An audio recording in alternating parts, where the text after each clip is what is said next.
The OGL, Pinkertons, and massive Hasbro layoffs. 2023 was really not Wizards of the Coast's year, and 2024 may not be shaping up any better. WoTC published release dates for those 2024 core rulebooks, and it looks like they're not 2024 core rulebooks anymore.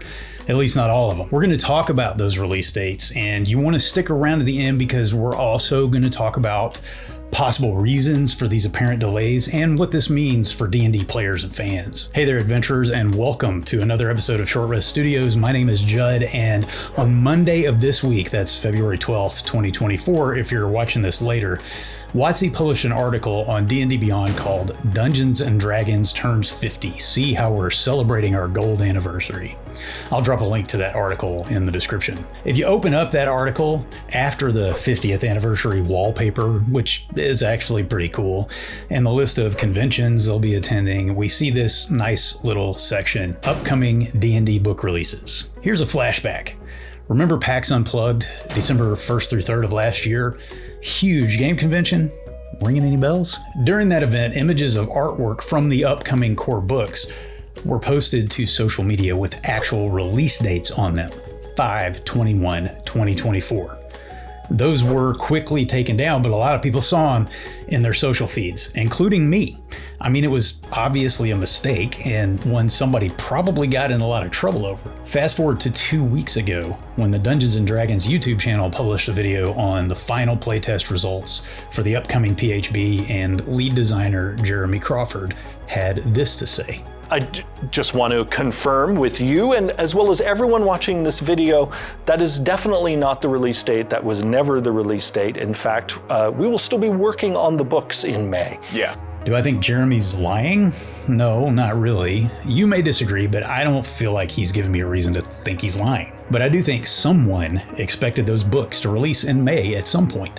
Maybe, possibly, Crawford even agreed to May 21st as a tentative release date, but it was never set in stone. Regardless, maybe he's right. Maybe this was never the release date, but somebody had a reason to think it was. Now, back to Monday's article. Check out these release dates. Vecna, Eve of Ruin, May 21st, 2024. That sounds familiar. The Making of Original Dungeons & Dragons 1970 to 1977, June 18th, 2024. Quest from the Infinite Staircase, July 16th, 2024. Now, here are the biggies. 2024 Player's Handbook, September 17th, 2024. 2024 Dungeon Master's Guide, November 12th, 2024. 2025 Monster Manual. Wait, what? Yeah, that's right. 2025 Monster Manual, February 18th, 2025. Guys, what the heck happened here? Now, it's possible that during PAX, somebody said, hey, what's the release date on those books?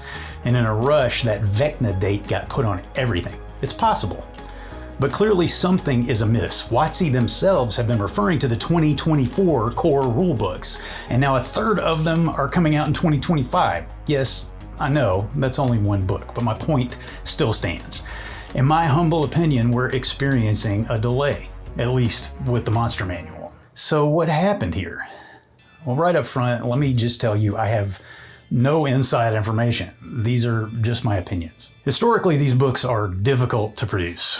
They cost a lot, they take a lot of time, and add to that the sheer volume they're probably planning to print, and the recent production snafu with the Deck of Many Things box set. And it's possible these are unavoidable production delays, at least unavoidable for Wizards and Hasbro. Or it could be, as Stephen Glicker on Roll for Combat pointed out earlier this week, that the playtest results had something to do with it. Maybe after earlier negative surveys and then this incredibly positive final one, they needed to make changes, and those changes led to a delay. Really, that would only apply to the player's handbook though. Or maybe those necromantic heathens are having trouble sourcing enough human skin to print the books on. Nobody said anything about 3 books. I mean, come on guys, they're not that evil. Adventurers, what do you think is causing the delay? Or do you even think it's a delay? Let us know in the comments. And while you're there, do me a huge favor. Hit the thumbs up and subscribe to Short Rest Studios. It really does help the channel out. And check out the pinned comment too. There are affiliate links, links to my shop and my brand new website, and some other ways you can support this channel. I really, really appreciate it. So what does this mean for D&D fans? Has Hasbro WoTC let us down again? It's hard not to feel that way, but in all honesty, and I'm not downplaying any of the 2023 scandals, they sucked.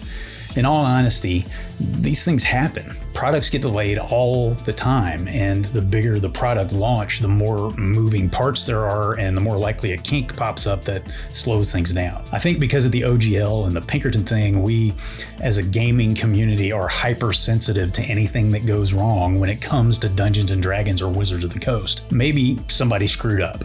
Maybe somebody's lying. But maybe this delay means they're trying to put out the best product they can. I know a lot of you will have a hard time believing that. And if it were just the suits at Hasbro and WoTC, I'd be with you. But I really believe the rank and file at WoTC, and even folks like Jeremy Crawford, legitimately love D&D and want to do their jobs well, and they want D&D to be good. Let me know what you think. Next week, I'm bringing you a preview of Vecna, Eve of Ruin, which is slated to release on May 21st. In the meantime, if you're wondering if this year is the end of your D&D game, check out this video, and I will see you next time on Short Rest Studios.